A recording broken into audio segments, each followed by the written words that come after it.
వదిన గారు చేపలు ఎక్కడి నుంచి తీసుకొచ్చారండి? చేపలు అయితే ఇక్కడ గోదావరి మధ్యలోనే ఇసుక దెబ్బలు ఉంటాయి కదా, అక్కడికి వెళ్ళి మన ఎదురింటి కృష్ణవేణి వాళ్ళ ఆయన గారు చందు తీసుకుని వచ్చారు. 4ంటికి వెళ్ళాలి. ఇది గోదావరిలో దొరికే గడ్డి మోసు. ఇదిగో ఉండు, ఇది గోదావరిలో దొరికి గడ్డి మూసి కదిలిపోతుంది.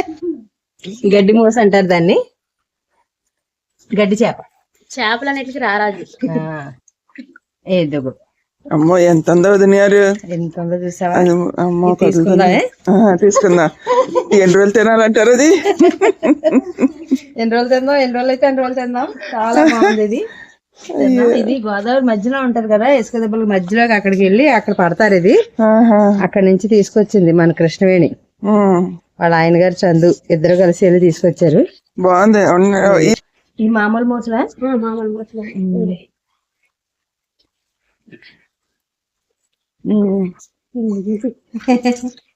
కదులుతున్నాయి. ఇవి మామూలు మోసు, అది గడ్డి మోసు.